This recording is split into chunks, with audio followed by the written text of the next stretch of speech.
Hello everyone, my name is Derry Rosalind C. Quebrar and now I am the second reporter and the continuation of the Lesson 19, Technology in Evaluating Student Learning.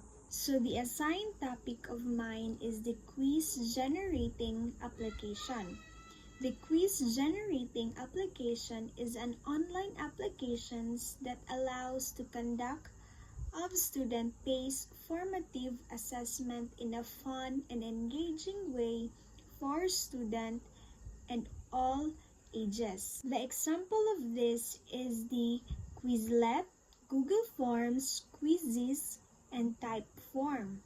The Quizlet is a well-known platform for creating flashcards and quizzes, offering various question types and study modes. And the Google Form is a free web-based tool to create quizzes and surveys, and also with an option for multiple choice, short answer, and other question formats.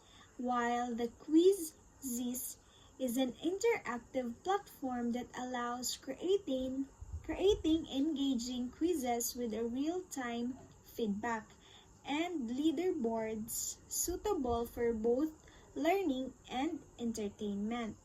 And lastly, the Typeform is an online form builder that allows you to create interactive, engaging, and user-friendly surveys. So now let's proceed to the second topic. The online grading machine. Online grading machine is an ideal for modular, blended, and even online learning. Provides instant feedback to students by grading exit tickets, quizzes, and formative assessment as soon as they finish. The example of the online grading machine is the Canvas LMS or katong ato ang gina-use karon nga LMS or the Learning Management System. Muna siya ang kanang pwede po siya nga magamit sa kanang mga off-site gani nato nga mga kuan, tapos maghatag lang ang teacher og activity. Tas dito na po nato ihatag ang ato ang mga answer. Then also diri apod ginabutang sa mga teacher ang ato ang mga quarter nga mga grade nato. So mao na siya ang example isa sa example sa online grading machines. So ang next nga topic is or ang ikatulo is ang online survey platforms. Ang online survey platforms is allowing to collect necessary information or data from the student. So ang nagagamit aning online survey platforms is katong mga ang katong nagakandak og mga researches, like nagagather sila og kanang mga data or kanang mga information, plus magkuha pud sila mga opinions sa mga student.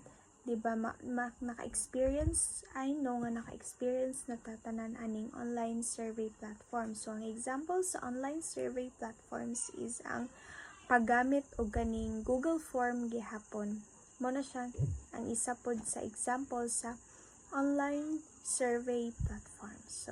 So the last is the rubric generating application. So ang rubric generating application is to evaluate the performance task of a student but do not have plenty of time to formulate your needed rubrics from scratch. So the rubric generating application is mao ni siya ang kumbaga ang tools nga gina-use sa teacher, like ang example is kanang maghatag og report ang teacher. So kailangan naa jud rubric pod nga ihatag ang teacher para ma-identify or ma-evaluate sa teacher ang kaning level of kaning performance sa bata, like kanang kailangan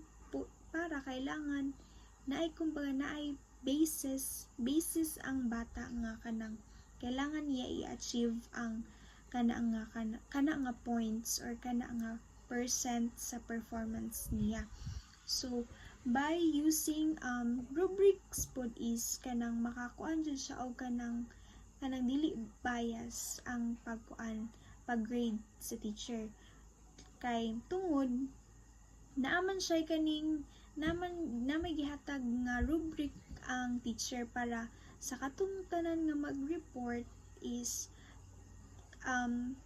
ma-achieve nila tong it's either ma-achieve nila or dili kaya nila ma-achieve ang katong ginapangita sa teacher. So ingana ang kaning rubric generating application. So mao na siya ang kuan maghatag siya og kanang kumbaga fairness gani sa mga students. And ang rubrics pud is kailangan pud jud siya og kanang feedback, like after di ba kailangan man jud nga kanang after sa reporting kay maghatag pud og feedback si teacher, pero dito na siya sa rubric. So ingana ang rubric generating application. Then also nayuban pod nga nayuban teachers nga nagayus og kanang nag-help sa AI para mas mapadali ang ilahang paperwork. So ingana ang kuan karon kay mas kuan naman to sa technology, so mas dapat more knowledgeable ang teacher sa mga updated nga mga uses or mga tools to deliver the lesson or the learning sa mga students.